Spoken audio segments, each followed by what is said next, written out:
बिस्मिल्लाहिर्रहमानिर्रहीम, अस्सलाम वालेकुम। आपका दोस्त सलमान हैदर। दुआ है परवरदिगार से कि उसने आपको और आपके अहल खाना को अपनी हिफ्ज़ व अमान में रखा हुआ है। इब्तिदा में दीगर खबरों से पहले आपको एक खबर दे दूँ कि अनकरीब वफाकी हुकूमत यानी जी हाँ निगरान सेटअप की तरफ से एक बड़ी वजारत का इस्तीफ़ा आने वाला है। जी हाँ, वो वजारत जिसके ऊपर पूरी ये निगरान सेटअप बेस कर रहा है, वो वजारत जिसके ऊपर आने वाले आम इंतखाबात का बजट बेस कर रहा है, वो वजारत जो इसने इस वक्त आवाम की चीखें निकलवाई हैं, उसके वज़ीर ने ही कन्फेस किया है और कायमा कमेटी के इजलास में कहना कि मुझे यही समझ नहीं आ रही कि मैंने वजारत ली क्यों है। यानी उनको भी शायद किसी ने गन पॉइंट पे या ज़बरदस्ती दिलवाई है। वो इस्तीफ़ा बहुत अनकरीब एक्सपेक्ट करें। मैं तफसील में डेफिनेटली आगे चल के बताऊंगा। दीगर खबरें बहुत आम है, पहले वो सबसे पहले आपको आगाह कर दूं। आज के कटन रेजर से सबसे पहले आगाज़ कर लेते हैं। आज मरकज़ी अपील है ना जो तोशा खाना की, आज उसकी समात है। वो मरकज़ी अपील जिसमें यह कहा गया ये सज़ा दी क्यों गई, ये सज़ा बनती ही नहीं थी। पहले वाली जो था वो जिसका 2 सितंबर में सज़ा के ख़िलाफ़ इमरान खान साहब के जो मौतली का जो कहा गया वो है सज़ा की मौतली और ज़मानत के हवाले से थी, जिस पर यह फ़ैसला हुआ है। एक मरकज़ी अपील है कि ये सज़ा बनती ही नहीं है। अब ये मरकज़ी अपील पर समाअत है कि और समाअत का मुंदरजात ये कि सज़ा मेरिट पर थी या नहीं थी। ये इमरान खान साहब के वकला लेके जाएंगे। हुमायूं दिलावर साहब की जल्दबाजी के ऊपर बात करेंगे। जी याद आया आपको सारी दरख्वास्तें? जी हुमायूं दिलावर ने ख़ास किस्म की जल्दबाजी की थी, वो बाइस थे, कॉम्प्रोमाइज़ थे।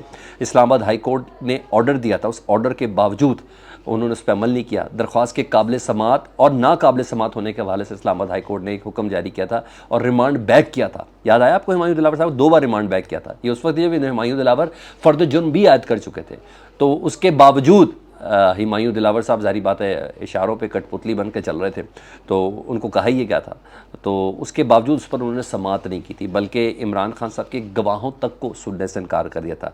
याद है इमरान खान साहब ने 5 गवाह पेश किए थे, जिसमें अपना जो टैक्स रिटर्न वाला जो वकील है वो तक भी शामिल था। तो उन्होंने तमाम के तमाम गवाहों को मेरिट पर मानने से इनकार कर दिया था। हालाँकि ये किसी भी मुल्ज़िम का ये हक बनता है कि वो गवाह झूठे हों सच्चे हों, उसको पेश करने की इजाज़त होनी चाहिए, मगर हुमायूं दिलावर साहब को जो हुक्म था वो उसी हिसाब से चल रहे थे। तो आज उस केस के ऊपर कि तोशा खाना केस मेरिट पर बनता है या नहीं बनता है, उसके ऊपर दरख्वास्त पर इस्लामाबाद हाई कोर्ट के अंदर समात है दलाइल देने की, जिसमें इमरान खान साहब को इजाज़त नहीं दी गई थी। याद आया? जी हाँ, चंद घंटों में जब 7 दिन का वक्त दिया गया था, उन्होंने 3 दिनों के अंदर फैसला दे दिया गया था। जी हाँ, आज उस केस की समात, तो दोनों को मिक्स नहीं कीजिएगा। केस मुअत्तल हो चुका है, लेकिन ये केस बनता था ही नहीं, इसके ऊपर आज समात है। ये मेन अहम तरीन केस है, ठीक है जी, तोशा खाना का। उसकी यह समात है। दूसरी समात साइफ़र केस के हवाले से कि साइफ़र केस का जो जेल है जज अबुल हसनात साहब की, वो जेल के अंदर ही वो जो अदालत लगी है ना, वो पाकिस्तान तहरीक इंसाफ के मानने के, मेरे भी मानने के वो गैर कानूनी गैर आइनी है, और जिसमें मुद्दा ये बयान किया जा रहा है कि इमरान खान साहब का जो मामला है वो सिक्योरिटी का बड़ा मामला है। इमरान खान साहब के 5 वकला को पेश नहीं होने दिया गया। इमरान खान साहब का बयान किसके सामने रिकॉर्ड हो रहा है ये कुछ नहीं मालूम। इमरान खान साहब का जुडिशल रिमांड दिया जा रहा है, किस बिना के ऊपर दिया जा रहा है। तो ये जो अदालत है ये खुले प्लेटफॉर्म के ऊपर होनी चाहिए, ना कि मुजरमों की तरह, मार्शल्ला की तरह, ज़ियाउल हक की तरह उस तरह जेल के अंदर नहीं होनी चाहिए। तो दूसरी दरख्वास्त जो इस अदालत के गैर कानूनी की, उसकी समात भी आ जाए, ठीक है। इसके अंदर जो है सेक्रेटरी कानून को फ़रीक बनाया पाकिस्तान तहरीक इंसाफ ने, दाखिला को बनाया, सेक्रेटरी दाखिला को, आईजी को बनाया, डीआईजी को बनाया, चीफ कमिश्नर को बनाया, डीजी एफआईए को फ़रीक बनाया गया, सुप्रिटेंडेंट जेल को फ़रीक बनाया गया है, ठीक है, इस दरख्वास्त के ऊपर। और अगर अदालत आज इस अदालत को जो कि अटक जेल के अंदर बनाई गई है साइफ़र के हवाले से, ऑफिशियल सीक्रेट एक्ट की जो खुसूसी अदालत है, उसको ही अगर गैर कानूनी कह देती है ना, ये कानून के मुताबिक नहीं है, तो ये रिमांड सारे उड़ जाने हैं, ठीक है। अगर ये अदालत मेरिट के ऊपर फैसला करे तो आज ये भी समात बहुत ज़्यादा अहम है जो आज सारा दिन में होनी है। अब आ जाऊँ जी सदर के ऊपर। सदर का मैंने आपको बताया था कि सदर आइनी सरबराह जी, उससे बड़ा कोई अहदा नहीं है। कमांडर इन चीफ भी, आर्मी चीफ, प्राइम मिनिस्टर, सबसे ऊपर वही है, आइनी अहदा यही है।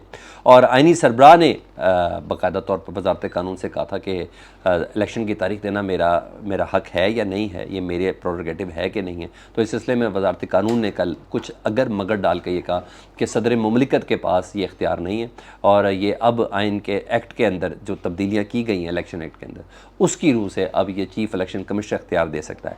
इसके बाद ये सुकम बहुत बड़ा बन जाता है, क्योंकि आइन ज़्यादा बालातर है एज़ कम्पेयर टू कानून और उसकी तशरीह है। तो आइन की रोशनी में सदर मुमलिकत है, तो अब वजारत कानून ने मुकम्मल तौर पर सदर को निकाल कर बाहर कर दिया। ये वजारत खुद एक सुकम है भाई, एक पार्लियामेंट का, आइन का, पाकिस्तान का सबसे बड़ा सरबराह है, उसने पार्लियामेंट के बच्चे क्रिएट कर रहे हैं ना, पार्लियामेंट के मेम्बरान क्रिएट करने हैं, तो उसी को ही बिल्कुल इंडिफरेंस कर दिया जाए, ये कैसे मुमकिन। तो सदर इस मौके पर मेरे पास इतला दी है कि सुप्रीम कोर्ट में बाकायदा तौर पर अब गाइडलाइन के हवाले से कि मुझे इस सिलसिले में रोशनी डालें। मेरे पास इस सिलसिले में मालूमात जो है मेरी इन्फॉर्मेशन के मुताबिक ये कानून के अंदर बहुत बड़ा हुक्म है, इसको ज़रा क्लियरिफाई कर दें। तो सदर अगर सुप्रीम कोर्ट में जाके उन्होंने दरख्वास्त, जो मुझे पता है कि जारी है, तो सुप्रीम कोर्ट को सदर के साथ खड़ा होना पड़ेगा, क्योंकि ये सदर के लिए हवाले से एक आइन में बहुत बड़ा हुक्म है कि सदर से ही वो इख्तियार ले लिया गया है कि जो पार्लियामेंट का, जिसको पूरे साल में एक खिताब भी करना है, और वो बहुत बड़ा खिताब कहलाता है। अब मुल्क हाई अलर्ट पर होता है, पूरे मुल्क की सिक्योरिटी हाई अलर्ट पे होती है कि क्योंकि सदर ने पार्लियामेंट के जॉइंट सेशन से खिताब करना, तो 5 खिताब उनके बनते हैं, हर साल में एक बार उनका खिताब बनता है, गैर मुल्की मंदुबीन बुलाए जाते हैं, और उसी पार्लियामेंट की तारीख देना आइन के हवाले से, उसके इलेक्शन की तारीख देने का हक़ उनसे वजारत कानून, क्योंकि वजारत कानून पर मुझे यकीन तो है नहीं, क्योंकि अब ये सारी बात जाएगी अब सुप्रीम कोर्ट के अंदर, तो वो जो हक़ है वो डेफिनेटली सदर मुमलिकत अब प्रैक्टिस करने लगे, और सदर और सुप्रीम कोर्ट के ऊपर वाजिब है कि सदर जब कहे कि मुझे असिस्ट करें इस पर, तो वो उनको जवाब दे कानून की तशरीह करके कि हुक्म है या नहीं है। ठीक है, यहाँ तो ये चीज़ हो गई। अच्छा, ख़ुद सम टाइम के हर बारी ये अपने एक्ट से साबित करते हैं कि ये मशकूक हैं, ये अपने एक्ट से साबित करने के अंदर बुग़्ज़ है, इनके अंदर बदला है, इनका मेरिट इमरान की दुश्मनी है, इनका मेरिट इमरान के लिए बुग़्ज़ है, इनका मेरिट इमरान या PTI के ख़िलाफ़ की जाने वाली कार्रवाई है। जो इस मेरिट के ऊपर पूरा उतरता है वही इनके दिल के करीब है, वही इनकी रूह के करीब है, वही इनकी हुकूमत के करीब है। कोयटा में इमरान खान साहब के ख़िलाफ़ ना एक कत्ल का मुकदमा था ना वकील का, तो उसका वो मुकदमा तो खैर खारिज कर दिया गया। तो मुकदमे का जो मुद्दई है ना वो अमानुल्लाह कुनरानी थे, ठीक है, जिन्होंने याद होगा सुप्रीम कोर्ट के अंदर फड्डा भी किया था। जी हाँ, मज़ार अली अकबर साहब से बदतमीज़ी भी की थी इसी केस के दौरान, और फिर उनको तौहीन अदालत का नोटिस भी होने लगा था, फिर उन्होंने माफ़ी मांगी, उन्होंने कहा लिख के माफ़ी दो, लिख के नहीं माफ़ी मांगता, तो 3 रुकनी बेंच से उन्होंने बदतमीज़ी भी की थी। और लोग ये कहते हैं कि जस्टिस काजी फ़ाइज़ ईसा साहब के राइट हैंड है ये मैं आपको एक्स्ट्रा इन्फॉर्मेशन दे रहा हूँ जिसका शायद इस खबर से कोई ताल्लुक़ नहीं है। ठीक है जी, ये समझते हैं कि जी इमरान खान साहब कातिल हैं, अमानुल्लाह कुनरानी, तभी तो मुद्दई थे। अमानुल्लाह कुनरानी को इस समझने पर, जी हाँ, निगरान वज़ीर का उन्होंने हलफ उठा लिया, वो बलूचिस्तान की निगरान काबीना के वज़ीर बना दिए गए अमानुल्लाह कुनरानी साहब। अब आप बताएं, क्या ये न्यूट्रल सेटअप है? ये सवाल आपके मेरे दिल में होना चाहिए ना, क्या ये न्यूट्रल सेटअप है? क्या इस पर सवाल नहीं उठेगा कि ये सब कुछ मिली भगत से हो रहा है? ये सिर्फ उन लोगों को नवाजा जा रहा है जो इमरान खान की दुश्मनी पर आमादा हैं, उन लोगों को नवाजा जा रहा है जो इमरान खान साहब को फिक्स करने में लगे हैं।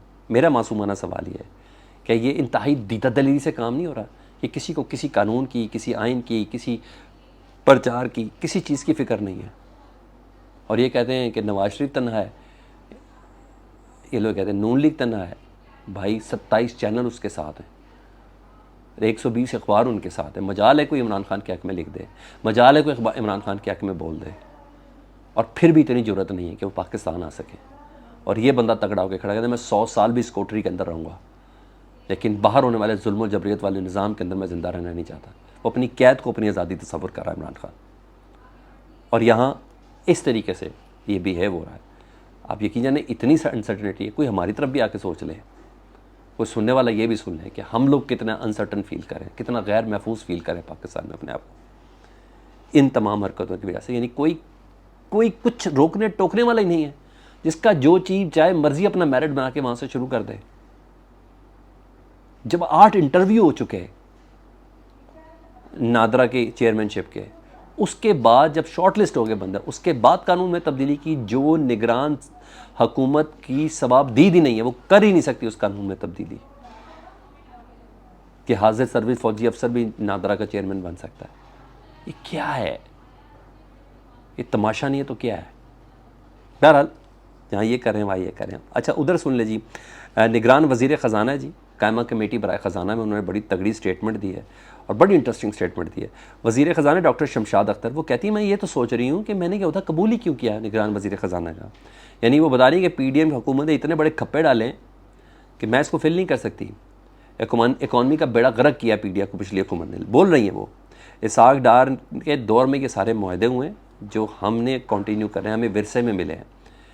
कुछ दिनों में मैं बताऊँगी क्या फ़ैसला करना है हमें। उन्होंने सब कुछ PDM पर डाला और मैं आपको ये बताऊँ, हो सकता है वो अहदा छोड़ दें। वो कह रही चंद दिन चाहिए मुझे, चंद दिन में बताऊँगी कि क्या मुमकिन और क्या नामुमकिन है। साबिक हुकूमत ने मईशत को कमज़ोर किया है, ये सब काम इसहाक डार ने किए हैं।